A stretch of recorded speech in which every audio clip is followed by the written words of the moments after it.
Hey, we need to stop that so we can get down there. We need to go down. You see my local... Roger. Break. Crazy Horse 1, 8, request permission to engage. Picking up the 121. Yeah, we're trying to get permission to engage. Come on, let us shoot. Bushmaster, Crazy Horse 1-8. I came home late one night after a week out of town working, and my son and his mother came in and told me that Noah had shot himself. And actually, that was the first night I had slept in like 3 months. I know it sounds horrible, but it was just simply, that's the way it is. I knew it was coming, and you were waiting. But what really worried me was his anger toward all of us for letting it happen. He was well armed. He had a .38. He had a rifle from his grandfather that served in World War II. And I was worried about him retaliating against us. And even his mother admitted that he did us a favor because of what could have probably happened.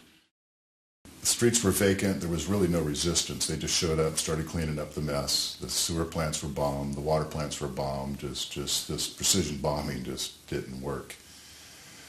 These little kids were really disturbing. They came out after 3 days. They were in shock, and they were starving. And he said for another couple of days, they would just watch them from the background. And eventually they realized they weren't going to be fired upon, and they just all of a sudden went off and started feeding on these little tadpoles that were in the ditches there. And our soldiers couldn't feed them. They couldn't do any help at all. And so these kids started throwing rocks. And they pelted our soldiers for day after day, and then the orders finally came through to shoot these kids so they could get the bodies cleaned up. He didn't engage in it, but others did.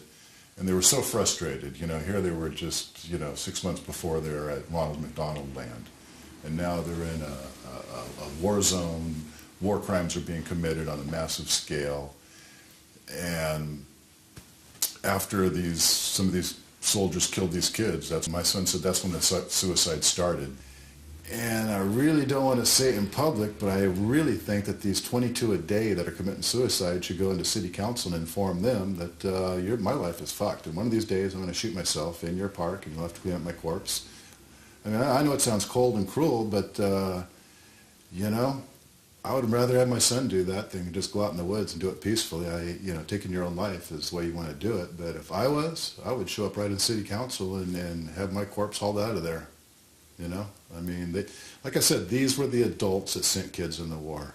I tried to tell them just to bail, just do not do it. You're better off to do jail time than what you're about to go through. Even I didn't know how cruel these people could be.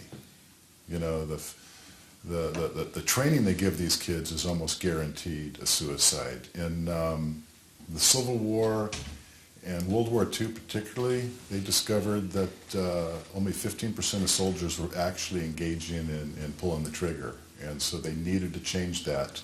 And they developed these video games. And they're very effective on desensitizing you. So what is happening now, these kids have got up to it, I guess it's a 98% kill rate, but they can't turn it off.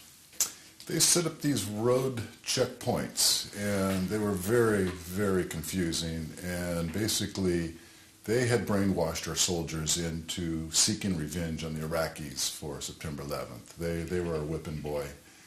And apparently, the doctor got a call, his family had been bombed, and he was coming up through a checkpoint, was frustrated, looked different, and the order just came down for my son to shoot the guy. And shot him, got him through the neck.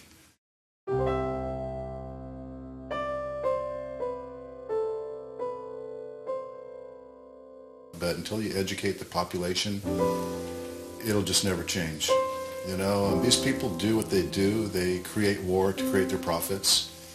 And we wholeheartedly join the military. We pay our taxes. We follow unconditionally without asking any critical questions.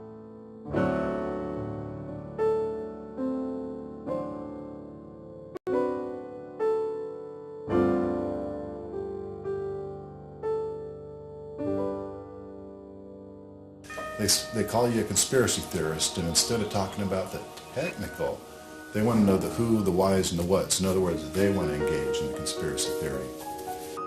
World Trade Center 7, I have no idea how they could do something like that, but it's obvious through the evidence we have that it was brought down in controlled demolition. So that is a job for policemen and investigators.